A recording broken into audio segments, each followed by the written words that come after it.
बियाणं जुन्याच दरानं मिळणार आहे। नुकतीच महाबीजनं बियाण्यांच्या दरात काही टक्के वाढ केली होती। या दरवाढीवर मुख्यमंत्र्यांनी नाराजी व्यक्त करून शेतकऱ्यांना जुन्याच दरानं बियाणं उपलब्ध करून देणार असल्याचं मंत्रिमंडळाच्या बैठकीत स्पष्ट केलं। दुष्काळामुळे मेटाकुटीला आलेल्या शेतकऱ्यांसमोर बियाण्यांच्या दरवाढीचं संकट उभं होतं। सरकारी अनुदान न मिळाल्यानं महाबीजनं बियाण्यांच्या दरात जवळपास 15% वाढ केली होती। त्यामुळे शेतकऱ्यांमध्ये तीव्र संतापाची लाट होती। ऐन खरीपाच्या आधी बियाण्यांच्या किमती वाढल्यानं शेतकऱ्यांचं बजेट कोलमडणार होतं। शेतकऱ्यांनी आंदोलनाचा इशारा दिला होता। त्या पार्श्वभूमीवर सरकारनं महाबीजच्या बियाण्यांची दरवाढ मागे घेतली आहे। महाबीजची बियाणं ही महागड्या दराने घ्यावी लागतात। त्याचे दर वाढले आणि त्यामुळे शेतकऱ्यांमध्ये असंतोष आहे। याबाबतची दखल माननीय मुख्यमंत्र्यांनी आज कॅबिनेटमध्ये घेतली। मुख्यमंत्र्यांनी आणि मंत्र्यांनी या निर्णयाबद्दल तीव्र नाराजी व्यक्त केली आणि ताबडतोब या दरवाढीला स्थगिती दिलेली आहे। शेतकऱ्यांना जुन्याच दराने बियाणे मिळतील असा निर्णय आज मंत्रिमंडळ बैठकीत माननीय मुख्यमंत्र्यांनी आग्रहाने घेतलेला आहे। मराठवाड्यातल्या शेतकऱ्यांना दुष्काळाचा सर्वाधिक फटका बसला। नापिकी आणि पावसाच्या लहरीपणामुळे गेल्या 3 वर्षांपासून शेतकरी आर्थिक संकटात सापडलाय। आता यंदा चांगला पाऊस होईल अशी आशा त्याला आहे। त्यामुळे खरीपाच्या पेरणीची तयारी शेतकऱ्यांना केली। मात्र बियाणं आणि खतांकरता त्याच्याकडे पैसा नाहीये। त्यामुळे बँकांवरती त्याची सगळी मदार आहे। मात्र बँका शेतकऱ्यांना पीक कर्ज द्यायला तयार नाहीयेत। त्यामुळे बियाण्याअभावी मराठवाड्यातल्या शेतकऱ्यांच्या हातून खरीप जाण्याची शक्यता निर्माण झाली आहे। दुष्काळात हुरपळून निघालेला मराठवाड्यातला शेतकरी आता पावसाळ्याच्या तोंडावर पेरणी करायला सज्ज झालाय। मात्र पेरणी करण्याकरता पैसे नसल्यानं शेतकऱ्यावर पीक कर्जाकरता बँकेच्या दारात उभं राहायची वेळ आली आहे। पेरणी तोंडावर आल्यानं पीक कर्जासाठी दिवसाआड शेतकरी बँकेच्या खेट्या मारतायत। मात्र बँकांना पाझर काही फुटत नाही। वेगवेगळी कारणं देऊन शेतकऱ्यांना टाळण्याचा प्रयत्न केला जातोय। सततच्या दुष्काळात कर्जाचा डोंगर उभा असताना यंदा पेरणी कशी करायची हा प्रश्न त्यांच्या समोर आहे। मराठवाड्यातल्या 8ही जिल्ह्यांमधल्या शेतकऱ्यांची हीच व्यथा आहे। गेल्या 4 वर्षांपासून दुष्काळामुळे मराठवाड्यातला शेतकरी कर्जबाजारी झालाय। या कर्जबाजारी शेतकऱ्यांना पुन्हा बँका कर्ज देण्यास धजावत नाहीत। बँक पीक कर्ज देण्यास टाळाटाळ करते। बँक आज शक्यतो नाहीच म्हणते। बँका म्हणते की बा त्यांना GR नाही, आम्हाला वरतून आदेश नाही, त्याच्यामुळे आम्ही आज काही देऊ शकत नाही। बजेट नाही, बजेट आल्यानंतर तुम्हाला कर्ज देऊ असं म्हणणं आहे बँकेचं। मराठवाड्यातल्या दुष्काळाची पाहणी करण्याकरता यंदा 5 वेळा केंद्राचं पथक आलं। राज्याच्या सर्व मंत्र्यांनी दौरेही केले। मात्र दुष्काळाची दाहकता कमी झाली नाही, केवळ घोषणाबाजी झाली। मंत्र्यांनी हारतुरे स्वीकारले, पण शेतकऱ्याच्या हाती काहीच पडलं नाही। गव्हर्नमेंटकडून फंड्स न आल्यामुळे आम्ही अजूनही नवीन पीक कर्जाचं वाटप सुरू करू शकलेलं नाही आहेत। परंतु फंड्स नाही आहेत हे आम्ही एक साधारणतः 15 दिवसापूर्वी स्टेट गव्हर्नमेंटला आमच्या वरिष्ठांनी कळवलेलं आहे। त्याप्रमाणे बँक ऑफ महाराष्ट्र पुरस्कृत बँक जी आहे आमची, त्यांना पण आम्ही कळवलेलं आहे, नाबार्डला पण कळवलेलं आहे। तर निश्चितपणे या 8 दिवसामध्ये काही ना काहीतरी फंड्स प्राप्त होतील आपल्या बँकेला आणि मग फंड्स आल्यानंतर आम्ही नवीन पीक कर्जाचं वाटप करणार आहोत। जिल्हा बँका डबघाईला आल्यात। ग्रामीण बँकांकडे पैसा नाही। राष्ट्रीयकृत बँका शेतकऱ्यांच्या नावावर बड्या लोकांना कर्ज देऊन टार्गेट पूर्ण करतायत। अशात शेतकऱ्याची माती होतीये। या सगळ्या परिस्थितीमुळे शेतकऱ्यांचा आक्रोश वाढतोय। शेतकऱ्यांच्या संयमाचा बांध फुटण्यापूर्वीच सरकारनं तातडीनं पावलं उचलण्याची आवश्यकता आहे। विशाल करोळे, झी मीडिया, औरंगाबाद। उन्हाळा असो की पावसाळा, 12ही महिने उत्पन्न देणारं पीक म्हणजे झेंडूची शेती। जुन्नरमधल्या एका ध्येयवेड्या उच्च शिक्षित तरुण शेतकऱ्यानं पारंपरिक पिकांच्या मागे लागण्याऐवजी फुलं शेतीला प्राधान्य दिलं। अवघ्या 1.5 एकरात त्यांनी झेंडूची शेती फुलवली आणि त्यातून त्यांना चांगलं उत्पन्नही मिळतंय। पाहूयात एक स्पेशल रिपोर्ट। जुन्नर तालुक्यातील किल्ले शिवनेरीच्या पायथ्याशी फुललेला हा झेंडूचा मळा गणेश बोचरे यांचा आहे। वेगवेगळे प्रयोग करून त्यांनी आपली शेती फुलवली आहे। उच्च शिक्षित असतानाही त्यांनी जाणीवपूर्वक शेतीचा मार्ग निवडला। मात्र शेती करताना पारंपरिक पिकं न घेता फुल शेती करण्याचा निर्णय त्यांनी घेतला। सध्या त्यांनी 1.5 एकर शेतात कलकत्ता वाणाचा झेंडू लावलाय। त्यासाठी त्यांनी ठिबक सिंचन आणि मल्चिंग पेपरचा वापर केलाय। आता या ठिकाणी आम्ही कलकत्ता या झेंडूची लागवड केलेली आहे। कलकत्ता हा ऑरेंज कलरचा असून याच्यासाठी आम्ही प्रतीक हायटेक नारायणगाव या ठिकाणावरनं उत्तम अशा प्रकारच्या रोपांची मागणी करून या ठिकाणी या रोपांची लागवड केलेली आहे। या रोपांची लागवड एप्रिलच्या पहिल्या आठवड्यामध्ये केली। याच्यासाठी आम्ही मल्चिंग पेपरचा वापर केलेला आहे। मल्चिंग पेपरमध्ये बेसल डोस टाकलेला आहे, शेणखत टाकलेलं आहे। त्याचप्रमाणे 2 सऱ्यांमधलं अंतर 5 फूट ठेवून 2 बाय 1 असं या बेडवरलं अंतर ठेवलेलं आहे आणि या ठिकाणी या झेंडूची लागवड केली आहे। फुलांची तोडणी झाल्यानंतर त्यांची प्रतवारी करून ती विक्रीसाठी मुंबईला पाठवली जातात। बोचरे यांनी फुल शेतीसाठी पाण्याचं नियोजन केलंय। उन्हाळ्यामध्ये पाण्याची कमतरता भासते, त्यामुळे बोचरे यांनी शेततळ्याची उभारणी केली आणि उन्हाळ्यात निर्माण होणाऱ्या पाण्याच्या समस्येवर मात केली। आम्ही 4 दिवसांनी गोंड्याची तोडणी करतो आणि त्याची निवड करून ती कॅरेटमध्ये भरतो आणि मग मुंबईला पाठवतो। आम्हाला 60-50चा बाजार भेटतो। आम्ही त्याच्यामुळे आम्हाला गोंडा फायदेशीर आहे, म्हणून आम्ही पावसाळा उन्हाळ्यात गोंडाच करतो वर्षभरही। बोचरे यांनी फुल शेती आणि फुल बाजाराचा अभ्यास करून फुल शेती करण्याचा निर्णय घेतला। झेंडू हे बारमाही फूल असून त्याला बाजारात चांगला भाव मिळतो। पारंपरिक शेती करणाऱ्या शेतकऱ्यांना गणेश बोचरे यांच्याप्रमाणे वेगळी वाट चोखळल्यास शेतीतील अनिश्चितता आणि रिस्क दूर करता येईल। साईदीप ढोबळेसह bureau report, Zee media, Junnar.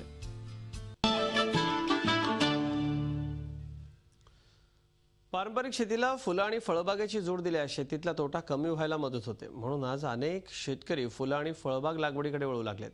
सध्या पपई हे फळ शेतकऱ्यांना चांगलं उत्पन्न मिळवून देत आहे, त्यामुळे पपईच्या लागवडीकडे शेतकऱ्यांचा ओढा वाढताना दिसतोय। याच पार्श्वभूमीवर पपईच्या लागवडीविषयी मार्गदर्शन करण्याकरता आपल्यासोबत वसंतराव नाईक मराठवाडा कृषी विद्यापीठाचे फळबाग तज्ज्ञ डॉक्टर DM नाईक आहेत। डॉक्टर नाईक, आपलं खूप खूप स्वागत पीक पाणीमध्ये। पपईच्या पिकाचं काय वैशिष्ट्य आहेत आणि यापासून कुठले बायो प्रोडक्ट्स आपण तयार करू शकतो? पपईला कालावधी किती लागतो? पपई पीक हे आपल्या विभागासाठी किंवा शेतकऱ्यांसाठी नवीन नाही जी। या फळाचं फार महत्त्व आहे।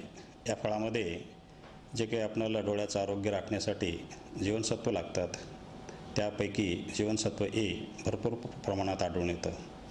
तसंच पपईपासून आपणाला वेगवेगळे पदार्थ पण तयार करता येतात, ज्यामध्ये टुटी फ्रुटी आहे, कॅन्डी आहे किंवा पपयाचा जॅमसुद्धा तयार करता येतो।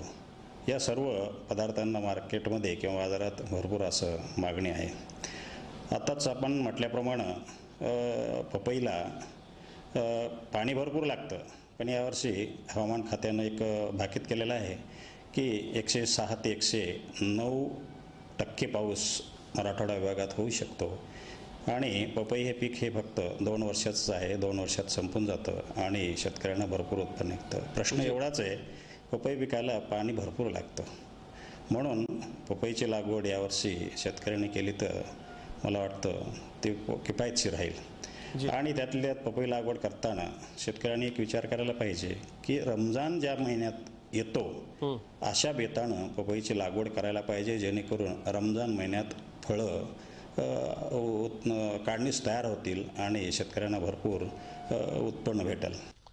अगदी खरं आहे डॉक्टर नाईक, पपईचे कुठले वाण बाजारामध्ये उपलब्ध आहेत आणि आपल्या वातावरणामध्ये चांगलं उत्पन्न देणारा वाण कुठला आहे? उत्तम फळ कुठल्या वाणाला येतं? पपईमध्ये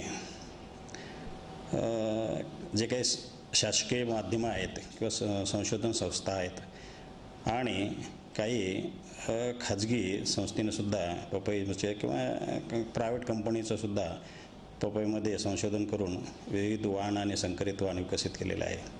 आता शासकीय स्तरावर जर पाहितलं आपण, पपईमध्ये वॉशिंग्टन नावाची एक जात आहे, कोर्ग हनीड्यू एक आहे आणि कोइंबतूर येथून कोइंबतूर 1, 2, 3, 4, 5, 6 आणि 7 या वेगवेगळ्या वाण त्यांनी विकसित केलेले आहेत। तसेच पुसा या ठिकाणाहून, नवी दिल्ली पुसा संशोधन केंद्र आहे, या ठिकाणाहून पुसा नन्ना हे एक वाण विकसित केलेलं आहे। हा वाण एक घन लागवड पद्धतीसाठी उपयोगात केला जातो, परंतु मागील जर आपण काही वर्षाचा अभ्यास केला तर शेतकरी तैवान 786, ज्याला आपण तैवार नंबर 786 हे एक संकरित वाण आहे आणि याचे फळं 1 ते 1.5 किंवा 2 किलोचे असतात आणि उतरल्यानंतर किंवा काढल्यानंतर किंवा पिकल्यानंतर याचं जे काही कपाटी जीवन असतं किंवा आपण स्टोरेज लाईफ म्हणतो ते बऱ्यापैकी आहे. त्याचा रंग आकर्षक आहे आणि याची चवसुद्धा चांगली आहे. म्हणून याला शेतकरी मोठ्या प्रमाणावर मागणी करतात आणि याची फळं लवकर विकल्या जातात. अशा प्रकारचे विविध वाण उपलब्ध आहेत. यापैकी जे काही आपल्या हवामानात रटल्या गटलेले आहेत आणि सहजगत्या येतात अशा वाणाची आपण निवड करायला पाहिजे. त्यापैकी एक कोइंबतूरचे वाण आहेत आणि तैवानचा जो संकरित वाण आहे तो नंबर 786. डॉक्टर नाईक, पपईची लागवड कुठल्या प्रकारच्या जमिनीत करणं फायदेशीर ठरतं? हलक्या प्रतीच्या जमिनीमध्ये पपईची लागवड करता येते का? काय मार्गदर्शन कराल? आता काही फळपिकं सर्रास कसल्याही जमिनीमध्ये येऊ शकतात, परंतु केळी आणि पपई किंवा संत्रा, मोसंबी किंवा लिंबूवर्गीय पिकं आहेत, यासाठी विशेष प्रकारची जमीन आपण निवडावं लागते. त्यासाठी एक जमिनीचा सामू असतो किंवा इंग्लिशमध्ये आपण त्याला pH म्हणतो, हा उदासीन असला पाहिजे किंवा तो 6.5 ते 7.5 या दरम्यान असला पाहिजे. आणि मध्यम ते भारी जमिनीपर्यंत या पिकासाठी जमीन चालते. परंतु भारी जमीन पाणी साचून ठेवण्याची क्षमता जास्त असल्यामुळे क्वचित प्रसंगी जास्त पाऊस जर पडला तर मूळ सड हा बुरशीजन्य रोग होऊ शकतो. यासाठी भारी जमीन जरी असली चालेल, परंतु उत्तम पाण्याचा निचरा होणारी निवडायला पाहिजे. ज्या जमिनी खारवट आहेत किंवा ज्या जमिनीमध्ये चुन्याचं प्रमाण जास्त आहेत अशा जमिनी या फळपिकाच्या लागवडीसाठी केव्हाही आपण निवडायला नाही पाहिजेत, कारण अशा जमिनीमध्ये हे पीक येऊ शकते. शेतकरी बंधू आमचे स्थानिक तज्ज्ञांचं मार्गदर्शन यामध्ये घेतील. डॉक्टर नाईक, अनेक गोष्टी या सगळ्या आहेत. आपण सांगितलं यावर्षी पाऊस चांगला होणार आहे, पाणी जास्त पपईला लागतं. पाण्याचं नियोजन नेमकं कसं करायचं या बाबतीत आपण शेतकरी बंधूंना चांगल्या पद्धतीने माहिती नक्कीच देऊ शकाल. बोलूयात यावरती. एक छोटासा ब्रेक घेतोय. डॉक्टर नाईक आपल्याबरोबर आहेत, पपईबद्दल बोलतोय.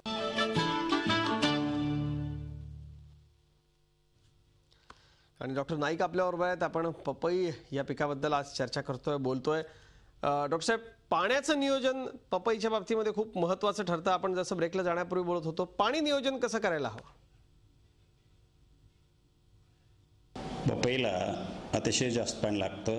तसं जर पाहिलं आपण उन्हाळ्यामध्ये या फळपिकाला दर 4 ते 5 दिवसाच्या अंतरानं पाणी द्यायला पाहिजे. आणि हिवाळ्यात जर विचार केला आपण 8 ते 10 दिवसाच्या अंतरानं पाणी द्यायला पाहिजे. तसं पाहिलं तर या पिकाला ठिबकचा जर वापर केला तर पाण्याची कमतरता कमी असते. 40% पाण्याची आपण बचत बी करू शकतो. आणि बागेमध्ये तण किंवा जे काही आपल्याला रोग आणि कीड हे भेडसावत असतात त्याचंसुद्धा प्रमाण कमी होतं किंवा घटतं. म्हणून ठिबक पद्धतीचा वापर करून शेतकऱ्यांनी जर पपई लागवड केली जास्तीची किफायतशीर पडते. आणि जी काही फळाची प्रत असते, जी का आपण इतर पद्धतीनं पाणी देतो, दांडाने पाणी देतो किंवा सऱ्यावरंब्यानं पाणी देतो किंवा आकारणं करून पाणी देतो, या पद्धतीपेक्षा ठिबकचा वापर करून जर आपण पाणी दिलं तर फळाची प्रतसुद्धा चांगली आणि चविष्ट येऊ शकते. जी खरं अगदी. डॉक्टर नाईक, आपल्याकडे गमतीनं आपण पपईला खादाड पीक म्हणतो. साधारण किती उत्पादन मिळतं आणि इतर फळबागांच्या तुलनेमध्ये काळजी घेण्याच्या बाबतीत असो, खर्चाच्या बाबतीत असो किंवा एकूण फळबागेवर जसा खर्च होतो त्या तुलनेनं पपई फायदेशीर आहे का? आता या पिकाची गणना खादाड पीक या वर्गाखाली केलेली आहे.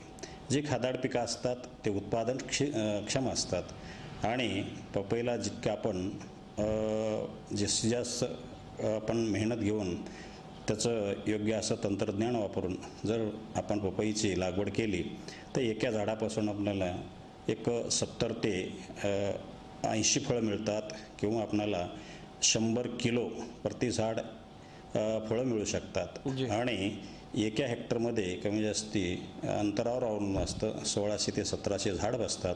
तर असा विचार केला तर आपल्याला या पिकापासून किंवा पपईपासून इतर फळपिकाच्या मानानं खूप असं उत्पादन भेटतं. आणि आपण बाजारपेठ जर आपण योग्य असा अभ्यास करून फळाची विक्री केली तर इतर फळपिकापेक्षा पपईपासून आपल्याला भरपूर उत्पादन भेटतं. जी डॉक्टर साहेब, आपण पपईला कुठली खतं वापरली पाहिजे, खतांचं नियोजन कसं असलं पाहिजे, काय या बाबतीत आपण मार्गदर्शन कराल?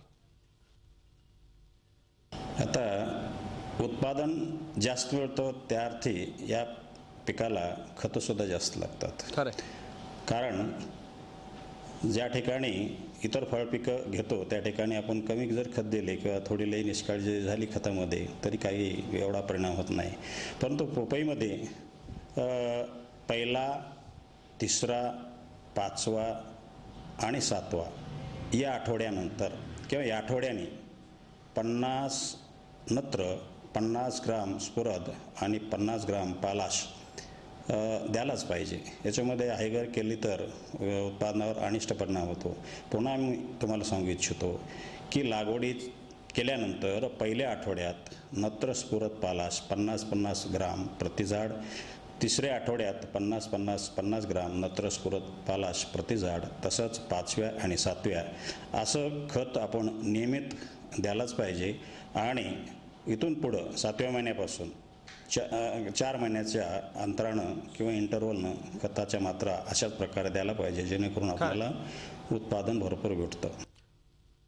डॉक्टर नाईक, आपण शेतकरी बंधूंना अत्यंत फायदेशीर फळबाग पपईच्या बद्दल खूप छान मार्गदर्शन केलं. पीक पाणीमध्ये आपण आलात, आमच्या शेतकरी बंधूंच्यासाठी हे अत्यंत तंत्रशुद्ध मार्गदर्शन केलं. आपले मनपूर्वक आभार. पीक पाणीमध्ये उद्या पुन्हा भेटूयात नवीन विषयासह. ताज्या बातम्यांसाठी पाहत राहा 24 तास. रहा एक पाऊल पुढे.